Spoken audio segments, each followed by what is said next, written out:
You're listening to Puma Podcast.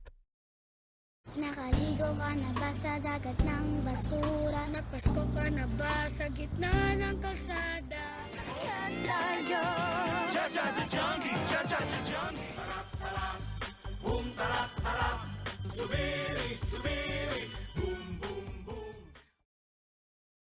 These are some of the most memorable campaign jingles in the history of Philippine elections. When the official campaign period begins, we're suddenly hearing so many songs promoting candidates on television, on the radio, and on vehicles blasting off their speakers while roving on the streets. The campaign jingle can be a clever way for candidates to introduce themselves to voters and help people remember their name and branding. Some people may find it annoying and simply think of it as noise, but it has been a staple of Philippine elections for a long time. In this episode, I speak to Nicholas Lazaro, a music arranger and producer working with bands, artists, and yes, even politicians. Nick will walk us through the experience of a musician working with a candidate for a campaign jingle. He also shares some of his thoughts on the jingle as a campaign tool during elections. I'm Anthony Tobias, and you're listening to Teka Teka, powered by Puma Podcast. Okay, my name is Nicholas Lazaro. I am a music arranger, producer. My main line of work is actually working with bands, artists, stuff like that. I produce their music or arrange it. Notable clients are like Moira De La Torre, Barbie Almalbis, and then like bands like O Flamingo, Ourselves the Elves, stuff like that. I mainly deal with a lot of like independent music, but I also am not limited to that. I do a lot of commercial work as well, and campaign jingles as well. So when I'm working with musicians, artists, stuff like that, like I have to have all of my creative juices to be able to produce an output that is not only palatable for the public, but also like sincere for the musician themselves. You know, like that is art. But when we're talking about like jingles or like more specifically campaign jingles, it's like brain dead stuff. They just say, oh, like, can you just like Gaia this one song, and like we're just gonna slap on the candidate's name as like a pun. That's no big deal. Yeah, basically for client work, I am not going to bend myself backwards to super showcase my like artistic prowess for music, because that is not where it is necessary to shine. If it's a campaign jingle, I'll do exactly what they want and I will not complain. And a lot of the hardships come from the revisions, actually, because I won't complain about anything creatively, but in terms of like suiting their demands, sometimes it be crazy in conjunction with the budget that they have also. So Also, when you get hired for jingles, meron silang middleman saying, hey, we need this for this, slap Oh, this name totally. on. And oh my gosh, Oh. it's like never the guy. It's always like the campaign manager or like or the PR. You have to keep this in mind. They're not musicians. They are just the ones who have to, you know, comply with what their boss wants. The person that they're campaigning. So I already put it in my mind that like, dude, these guys don't know music or how it works. So every ridiculous request that they have, whether it be minor or super major, you just take it with a grain of salt because they don't know. The thing that you have to be very on point about is that like if it's gonna be more and more revisions and things like that, dude, I'm not kidding, man. Like half the times I'll just send them the same mix and then they'll be like, okay, great, okay, you know, galing, you know. Can you walk us through the different types of campaign jingles requested by clients? How simple or complicated are their demands? Nah, man, they're easy. Just like, can you? It's like literally, can you sound like this song? And then we've written the lyrics already.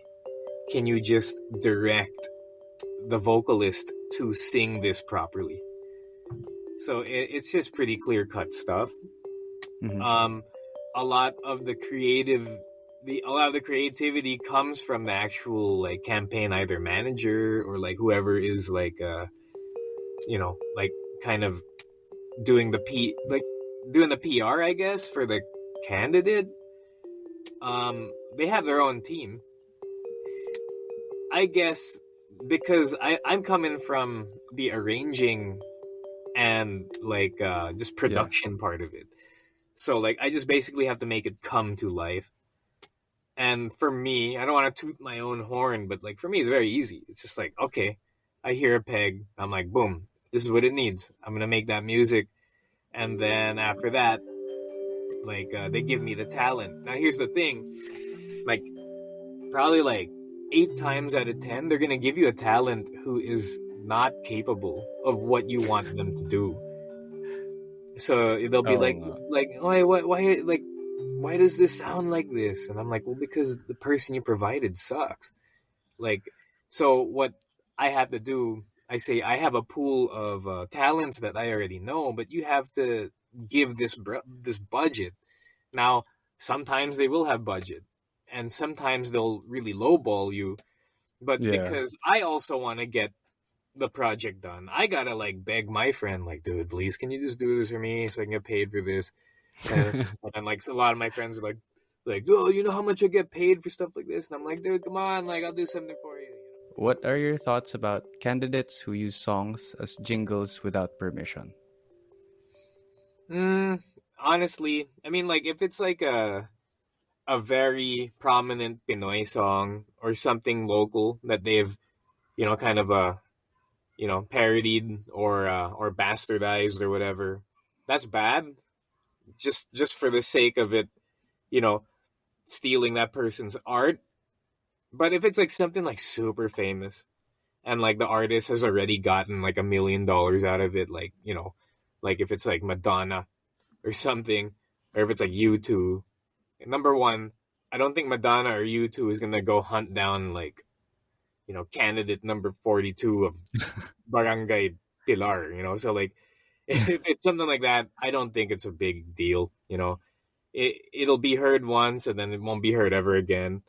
But I guess there are instances that stuff does catch the international ear, like for example, like that Shaira, with the whole gosh, I forgot that artist's name, but like it reached that Australian artist's name, and like I guess if it reaches that, like what I said before, if it has like a viral post and if people are like millions of people are actually listening to it, then I guess that's where I feel like that's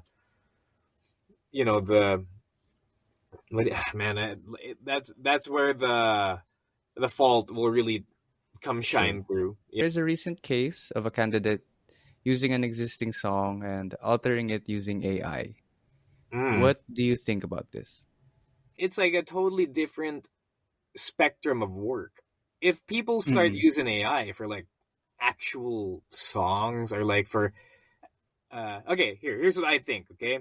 You can use AI to sort of like stimulate or sort of whet your palate for any ideas, because we do go through a lot of, mental block when it comes to songwriting and stuff like that. But like if you're going to use that actual sketchpad as the actual work, I mean, I'm not going to judge that artist, but then that artist deep down will know the true talent in which they really possess. If they can do something cool with the AI, then yeah, okay, that's artistry too. Again, I'm talking about like real, not like commercial anything. If I had the opportunity to do that, yeah, okay, cool. Like I saved a lot of time, and like, I guess it really depends on your client. It's like if they wanted it to be like in the like, again, I think that's where like human producers come in, because like you can tell an AI to do something, it'll just kind of do what you want. But then it's like if there's like a specific sort of like flavor, like I guess the information would come like, okay, please do me something in the vein of like Rick Rubin.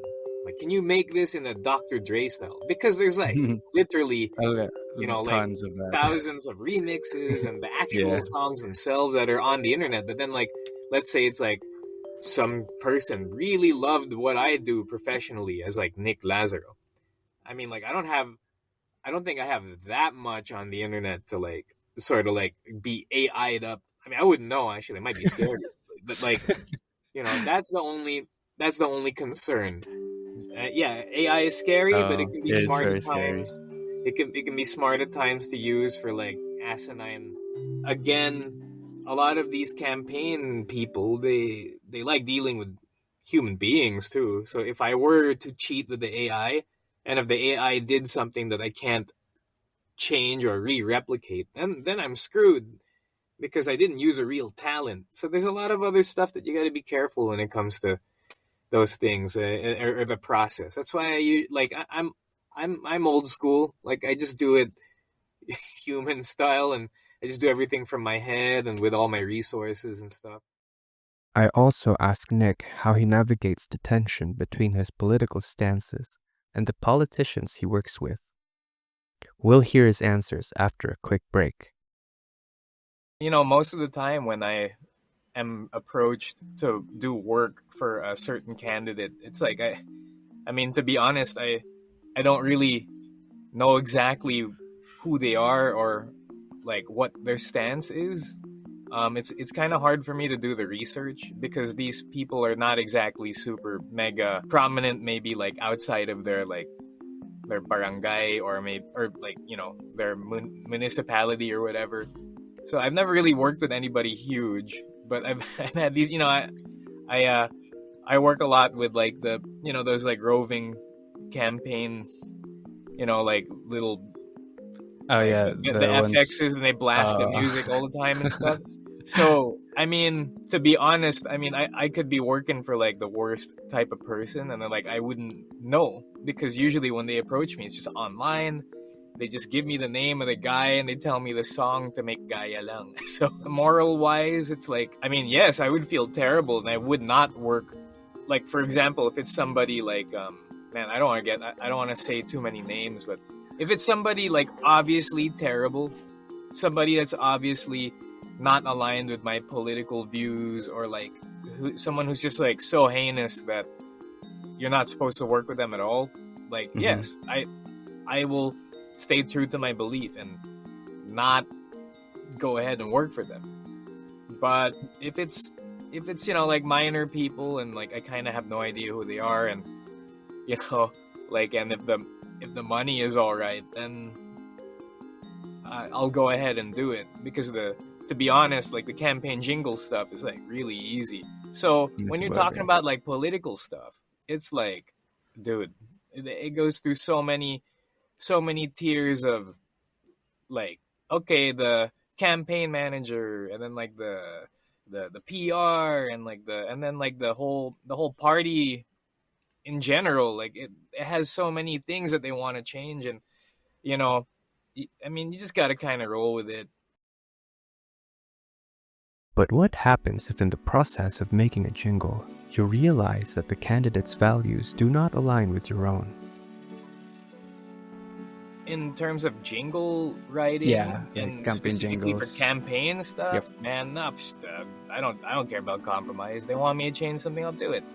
But if you're talking about like, if I like, let's say I would find out about this particular person, Mm-hmm. and like I'm like, oh my gosh, this guy's friggin' like terrible pala.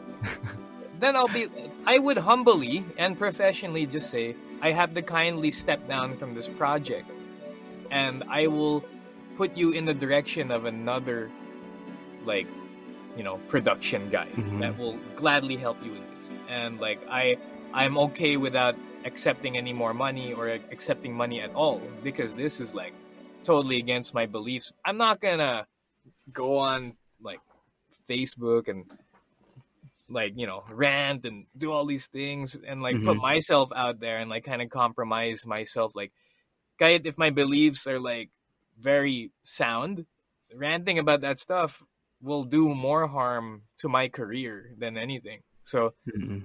the professionalism is very, very important also. Okay, but yeah, I think you're centered on being professional about most, I know, almost all of it.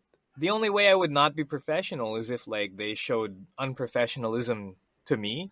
Okay, yeah. But I mean, like even then, you gotta still be the bigger guy. If they're Mm-hmm. gonna be like, oh, like naubos na yung budget, like, but can you still work? You know, Mm-hmm. I'll be Compromise. as professional as far as I can go.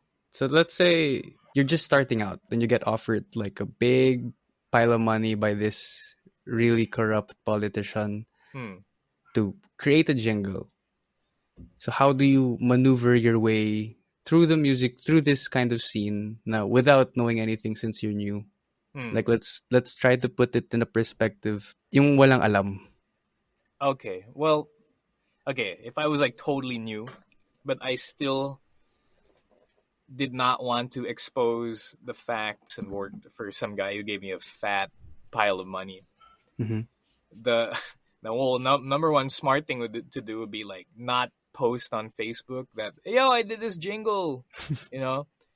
So I can't say the word being anonymous is easy because it's Mm-mm. not like they go around like bumping that song and then like at the end of it it's like oh arranged by this guy, you know. Do you think campaign jingles help candidates win elections? I mean, it definitely helps because like a lot of I mean, there are a lot of people who are not informed, like politically or like, not to put anybody down, but there are some people who kind of just don't really follow stuff factually. So like, if you got their name blasted everywhere and like they got that jingle, and then you're gonna get like a huge chunk of people just being like, ah, okay, sige na nga. Like, I'll just vote for this guy I like heard like a bunch of times. So it definitely helps. I mean, it doesn't make them any better or any worse. I mean, it's marketing. So, like, even bad publicity is good publicity. That was today's episode of Teka Teka. If you enjoyed it, why not share it with a friend or two? And subscribe to us wherever you get your podcasts if you haven't already. This episode was edited by Jin Garcia and produced by Bella Perez Rubio.